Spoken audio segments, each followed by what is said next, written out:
We require a constitutional convention, but we cannot invoke this through the traditional means of invoking Article 5, and this is why. First, the only proposal that currently exists for a constitutional convention or convention of the states is through the Republicans. So it's a conservative push that's closer to the Project 2025. They want to codify the powers that allowed for Doji to exist, and ultimately things like an additional term for a president in an absolute an elimination of our constitution and replacement with a much more conservative extremist contract like the Articles of Confederation, where state rights is certified in authoritarian rule, where he is allowed to have more than 2 terms, is achievable within a constitutional convention that will be invoked under Article 5 in this political climate. Why? Because even if we got a different proposal, what we have to acknowledge is that even if we got a convention of the states for the amendment part, depending on the state you're in, it's basically like the electoral college where the state legislature is capable of choosing the delegates who go to the convention of the states. So these red states are capable of just choosing MAGA delegates and ultimately taking over the convention that way. And even if we somehow got through the amendment part, the ratification part is a different level. So either the state legislature will ratify an amendment. So if we push something that says, for instance, Amendment 14, Section 3 is self-executing, therefore that would dissolve his entire administration, the state legislatures or their chosen delegates at a state ratifying convention can totally undermine the ratification process. What's important to note is that what failed us in this reality, which is every single branch, because there cannot be a constitutional crisis unless the courts failed, and there cannot be a crisis unless the executive failed, and there cannot be a crisis unless the legislative failed. So what this means is that our constitution is insufficient, and we see this in the reality where the courts do not want to push contempt on the executive. Why? Because the appeals court is getting involved, and then the judges don't have control or authority because of the Supreme Court. Ultimately, it's just going to be a bunch of delay in the courts. We require to pressure an escalation of that timeline, and it's not going to be by the people ourselves. We the people, and particularly we the people within blue states, have to pressure our state legislature and our state government to give an ultimatum to the federal government. Either restore the constitutional order, or we're going to start to look into splintering from the union, because if the Constitution means nothing to the executive, then there is nothing tying the states to the union, because we are only a union because of the ratification of 1789. And then after that, you cannot dissolve the Constitution and expect for the states to abide by a new Constitution that no one ratified. Does this mean I want our state to splinter? No. The ideal option should be restoring the constitutional order. This can be done by one or two ways. The first is actually issuing contempt charges against the executive. However, the question becomes, well, what exactly gets to be done, and can the executive just throw in random people as sacrifices as it continues to ignore the courts? So ultimately, it goes to the fact that the enforcement of the three branches when it comes to each other is honor code. So it's expecting the other branch to do what they're supposed to do, right? So the courts are going to wait and hope that the executive does what it's supposed to do. And if it doesn't, then it's just going to delay.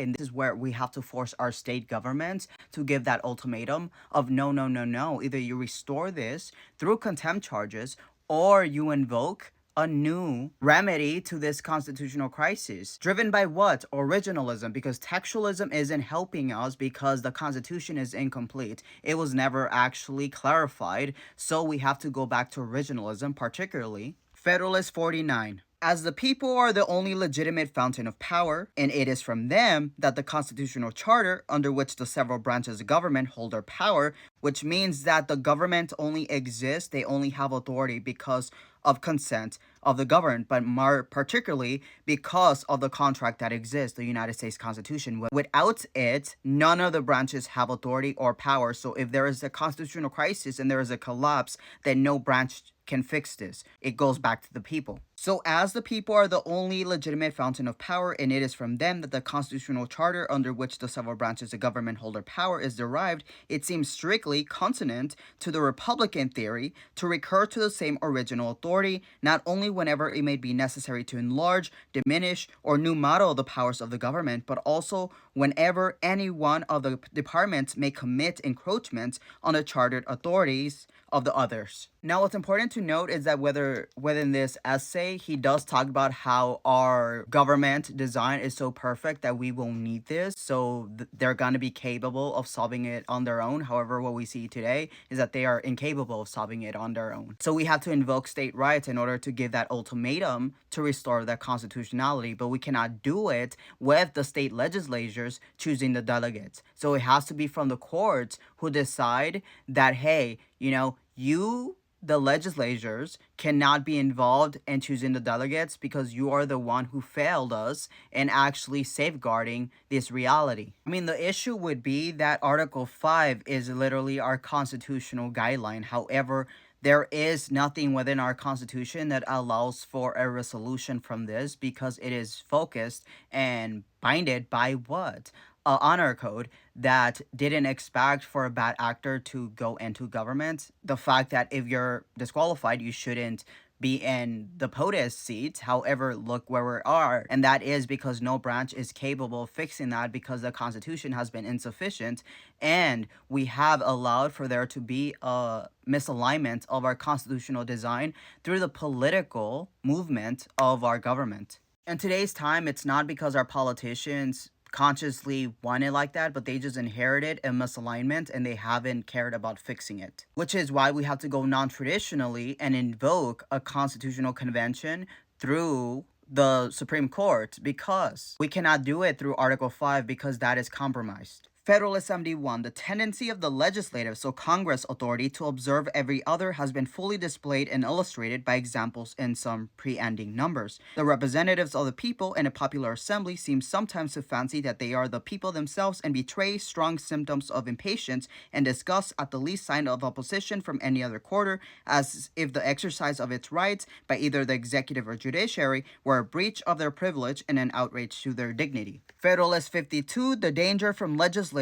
usurpation, so from Congress, which by assembling all powers in the same hands must lead to the same tyranny as is threatened by executive usurpations. So why is it that we will allow for a legislative who has been upholding this tyranny to choose the delegates within a constitutional convention? They're obviously going to choose proxies for their agenda that they already are misaligned to the constitutional supremacy. Federalist 47, the accumulation of all powers, legislative, executive, and judiciary in the same hands, whether the one, a few, or many, and whether hereditary, self-appointed, or elected, may justly be pronounced the very definition of tyranny. So again, why would we allow for this legislatures within the states to choose delegates when it can be the people, because it is the legislatures who have failed the people? Were the federal constitution really chargeable with the accumulation of power, or with a mixture of powers having a dangerous tendency to such an accumulation? No further argument would be necessary to inspire a universal reprobation of the system. So this isn't working, and there's not going to be a resolution within our constitutional reality.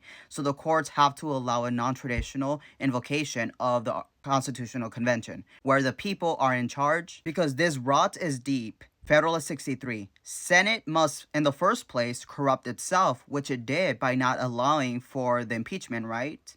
Must next corrupt state legislatures, which he has done, and you want state legislatures to choose the delegates for a constitutional convention. Must then corrupt the state of representatives, and must finally corrupt the people at large. But now, with these policies, even MAGA are saying that those policies are misaligned with their benefit. So, in allowing for the people to actually vote in the delegates versus the state legislature, that gives us the power to actually rectify what has been going on. And in our reality, that's the only way that we can actually fairly fix this, because just invoking Article 5, which is behind here, it's going to allow for the state legislatures to compromise the Constitutional Convention. So we require what? The state governments to